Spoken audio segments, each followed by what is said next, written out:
ازيك يا اسطى؟ عامل ايه؟ كويس؟ طب يلا بينا.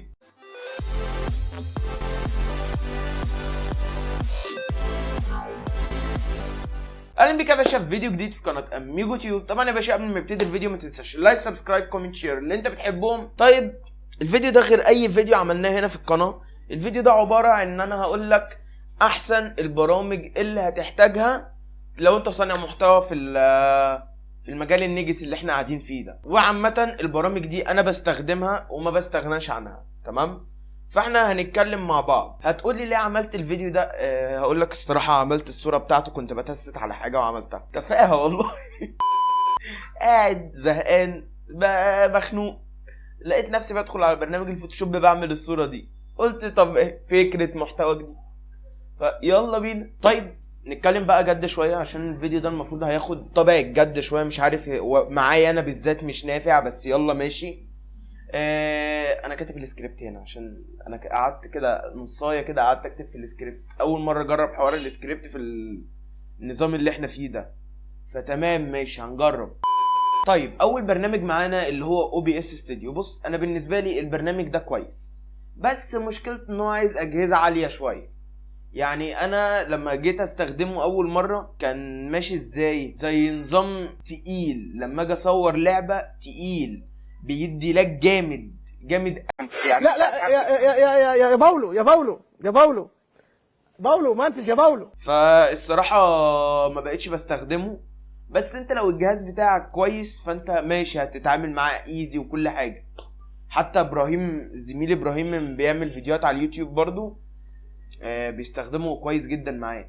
طيب البرنامج التاني معانا اللي هو باندي كام. باندي كام ده استعمال شخصي حاليا، انا ما بستخدمش غيره من ايام قناتي القديمه. انا ما بداتش اجرب OBS غير من الايام ديت وما استخدمتوش وما استريحتش فيه، فرجعت الباندي كام تاني. باندي كام ده مميزاته اقل بكتير من OBS. في حاجات اللي هتفيدك، بمعنى في انا بالنسبه لي اكتر ميزه فيه ان هو بيفصل لي الصوت اللي انت سامعه ده دلوقتي عن صوت الباك جراوند بتاع اللعبه. بيظهر لك FPS، بيظهر لك كده زي نظام حاجه في لما بتيجي تلعب، لما بتيجي تصور كانك بتصور لعبه، فانت بيظهر لك زي نظام FPS فوق، يا اما فوق هنا يا اما هنا يا اما هنا، يعني على الاطراف. فالبرنامج ده بالنسبه لي احسن برنامج تصوير، بس مشكلته ان هو مدفوع، وانت عارف العبد لله ما بيدفعش فلوس. فاحنا بنعمل ايه؟ انا كركته، فللاسف مش هينفع احط حوار الكراك ده. هحطه مش عارف انت ورزقك. بس انا عامل موقع كده بتاعي شخصي للقناه للحاجات ديت، انا عملته، فهتلاقيه تحت في الديسكريبشن لو عايز تدخل تعرف شروحات او حاجه. عشان ده من الفيديو ده هتلاقي برضو محتاج شروحات لكام حاجه، فانت هتدخل على الموقع ده هتلاقي الشروحات والوصف بتاع البرنامج، واسهل بكتير من اللي انت بتسمعه ده دلوقتي. والبرنامج التالت معانا يا قلب اخوك اللي هو ايه بقى؟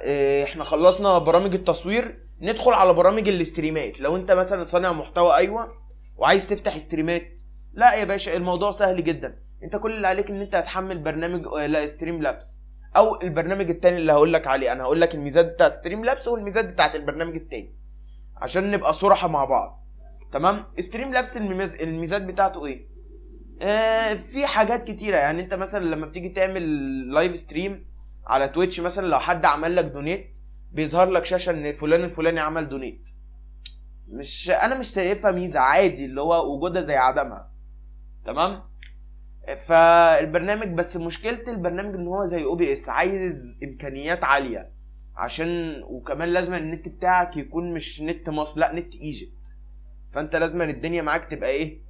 عاليه قوي معاك، او مش عاليه للدرجه بس ايه ليه تمشي الحال. ومشكله من المشكلات اللي واجهتني في ستريم لابس OBS يا حي، انا لما بقى انا عندي من زي منصات كذا منصه بعمل عليها ستريمات، كيك، تويتش، يوتيوب، وممكن فيسبوك في المستقبل بفكر، وتيك توك. والتيك توك عايزين نوصلها ل1000 عشان نبدا نطلع عليها ستريمات نكبس، تمام؟ او مش نكبس يعني انا ليه حسيت نفسي من شحاتين بتوع تيك توك ليه كده؟ عامه ما ينفعش تعمل على المنصات دي كلها مره واحده. لو عايز تعمل على المنصات دي كلها مره واحده مش لازم تدفع فلوس. فانا ما حبيتش الموضوع ده وخلاني ما بقتش بستخدمه غير من قريب يعني. فانا وقفت استخدام من على ستريم لابس. لو انت معاك فلوس تقدر تدفع وتعمل يا باشا، دي حاجه ترجع لك، بس انا قلت لك من احسن البرامج ان انا استخدمته. طيب البرنامج التاني اللي هو المفروض البرنامج الرابع اللي انا بستخدمه حاليا في اللايفات، واللي انا شايف فيه سهوله في الاستخدام جدا وميزات احلى من OBS من ستريم لابس، فده بالنسبه لي احسن شويه. بالمعنى يعني انت عندك البرنامج اسمه بريزم لايف ستوديو. بريزم لايف ستوديو ده برنامج استريمات مميزاته اقل من ستريم لابس، بس ليه مميزات تانية عن ستريم لابس. بمعنى ستريم لابس احنا قلنا ما ينفعش تعمل اكتر من لايف من اكتر من منصه. لا، بريزم لايف ستوديو تقدر تعمل منه اكتر لايف من اكتر من منصه، وكمان استخدامه سهل للاجهزه الضعيفه برضو، فدي حاجه مساعداني فيه شويه. لو اخدت بالك من الفتره اللي فاتت ان انا لما كنت بعمل ستريمات كان ستريم لابس ضعيف جدا، فما كناش عارفين نستخدمه. فبعديها حولت البريزم لايف ستوديو، بقى فيه تغيير في الاداء. بعد ما كان ستريم لابس هنا الجوده بتاعتي هنا، الجوده بتاعت بريزم ستوديو بقت هنا. ده بالنسبه لي احسن برنامج لايفات لحد دلوقتي استخدمته. بص عشان نبقى صريحين مع بعض، انا بجيب لك البرامج اللي انا كنت بستخدمها والبرامج اللي انا بستخدمها، اقول لك المميزات والعيوب واقول لك المميزات والعيوب، تمام؟ بس انا لحد دلوقتي برنامج بريزم لايف ستوديو انا ما لقيتش فيه اي عيب لحد دلوقتي. بص احنا بس كده خلصنا برامج التصوير والاستريمات، ندخل بقى في البرامج اللي هي اللي هتفيدك شويه. بالمعنى اسمع معايا للاخر. البرنامج الخامس معانا النهارده برنامج اوديسيتي. اوديسيتي ده برنامج تعديل للصوت. يعني انت دلوقتي سامعني بالصوت نقي وجميل، في سيكه وش بس مش عاليه قوي، بس انت دلوقتي سامعني من غير اي حاجه ليها علاقه بالتعديل الصوت. اظن اول حاجه انت سامعني وانت اساسا يعتبر شيء، لو انت حاطط سماعه شايل ودن وحاطط ودن، دي اول حاجه. تاني حاجه انت مش مستريح، وفي في الاغلب انت كنت لسه هتطلع من الفيديو دلوقتي، تمام؟ فاحب اقول لك ده من برنامج اوديسيتي. برنامج اوديسيتي ده برنامج بيعدل لك للصوت، بيشيل لك النويز، بيظبط لك الدنيا، بيخليها فل الفل. فلو عايز تعرف ازاي بتعمل الحوار دوت بتشيل النويز وكده، فانت خش عندي في الموقع تحت في الديسكريبشن بتاعي، هتلاقيني حاطط فيديو ازاي بتعمل كده. وندخل على البرنامج اللي بعديه. البرنامج السادس معانا اللي هو درويد كام. درويد كام دوت المفروض ان هو بيخلي لك الموبايل زي الويب كام لو انت ما معكش ويب كام. بتستفيد من درويد كام بايه؟ ان انت بتقدر مثلا لو انت فاتح لايف ستريم ومحتاج كاميرا، زي ما انا ما كنت بعمل في اللايفات بتاعتي، بوصل الموبايل بدرويد كام واخليه هما الاثنين يوصلوا مع بعض، وكاني عندي ويب كام احترافيه بمعنى اصح. بس مشكله درويد كام ان انت اول ما بتحمله بتلاقي الجوده بتاعته ضعيفه جدا. فانا سبت لك برضو شرح في الفيديو في الموقع بتاعي ان انت هتلاقي ازاي تعلي الجودة منه. ومشكلة درويد كام ان انت لو مش محمله مدفوع فانت ليك ساعة واحدة بس في الاستخدام، ديت مشكلة درويد كام. في البرنامج اللي هو المدفوع اللي احنا بنجيبه مكرك طبعا، اللي هو درويد كام اكس دوت البرنامج المكرك بالنسبة لي، واحسن برنامج يعتبر في الليستة دي. ومعلومة صغيرة، هو بيشتغل على الايفون وبيشتغل على الموبايل الاندرويد. طيب انا مش عارف انا البرنامج السابع ده انا حطيته ليه في الليستة، بس ماشي. البرنامج السادس البرنامج السادس معانا ديسكورد. ايوه عارف ان انت كنت هتشتم، والله عارف ان انت كنت هتشتم. عامة برنامج ديسكورد هو بص، المفروض ان البرنامج ده غني عن التعريف، بس احنا هنقوله للناس اللي ما تعرفش. فيلا بينا. لا فكك من السكريبت بقى، انا مش قادر اتكلم السكريبت تاني، انا هتكلم عادي. بص يا اسطى يعني بص يا اسطى، البرنامج بتاع الديسكورد هو عبارة عن برنامج زي نظام التواصل الاجتماعي، بس ما بين صانع المحتوى والفان بتوعه، او زي جروب صحاب في بعضيهم او كده للجيمر.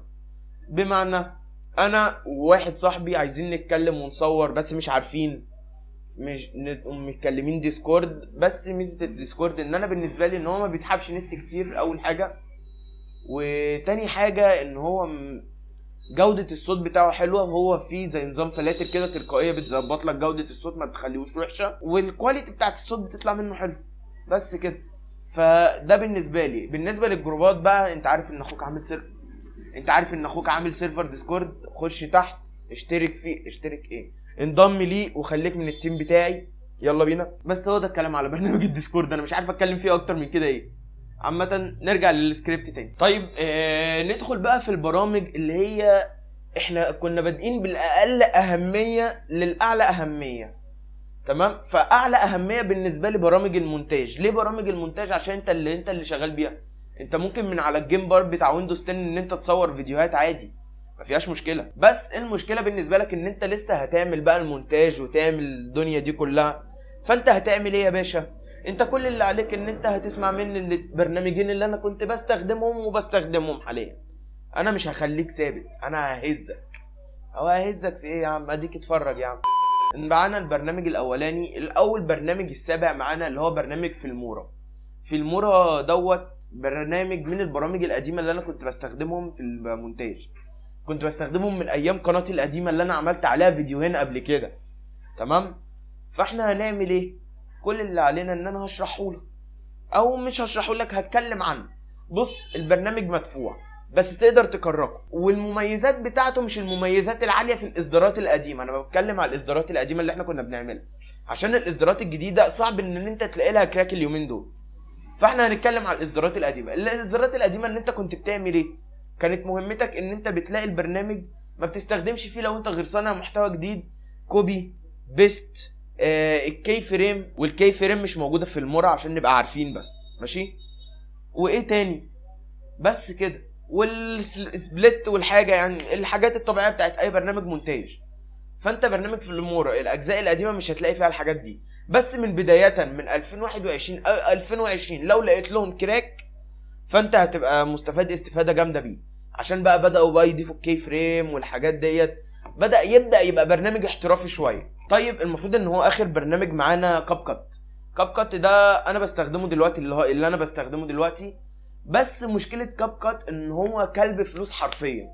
اي حاجه عايز تعملها من على كاب كات هتبقى محتاج فلوس فيها، فدي المشكله بالنسبه لي. بس انت برضو هقولها لك تاني، انت ايه مشكلتك ان انت هتحتاجه في كاب كات غير الكوبي بيست كي فريم سبليت او اي حاجه؟ الحاجات ديت مش هتحتاج حاجه تاني بالنسبه لي. عقبال بقى ما تتعلم وتشتري البرامج الذي حرمها الله علينا، تمام. فانت الدنيا معاك هتبقى سهله معاك الشويه دول. هتسالني ليه ما اتكلمتش على كراك لكاب كات؟ بص، انا دورت له على كراك بس ما لقيتش. ليه ما لقيتش؟ عشان هو اساسا من غير علامه مائيه. اللي بيكركوا برنامج او بيكركوا في المورا فيفا كات الحاجات ديت بيكركوها ليه؟ عشان العلامه المائيه اللي فيهم عايزين يشيلوها بس من غير ما يدفعوا فلوس، فهم بيضطروا يكركوا البرنامج. بس اساسا كاب كات هو مدفوع وكلاف فلوس بس من غير علامه مائيه، ودي الميزه في الموضوع. فانا معلش انا هكركه ليه؟ انا مش محتاج الكراك بتاعه. دي من وجهه نظري ودي من دماغي الشخصيه. فانت قول لي ايه رايك، ولو عايز نعمل فيديو تاني عن البرامج بس للموبايل انا ما دايس معاك، وده فيديو بعيد عن الجيمنج. قول لي ايه رايك السلسله ديت نعملها من كل فتره لفتره. عارف ان الفيديو اللي فات كان اسئله المتابعين، بس ادينا بنغيرها بنبعد شويه عن الجيمنج عشان انا اتخنقت، مفيش حاجه جديده نعملها. فقبل ما ينتهي الفيديو ما تنساش اللايك سبسكرايب كومنت شير اللي انت بتحبهم، و جود باي. It's some amigo, it's some inigo. It's some amigo YouTuber, gamer and the streamer.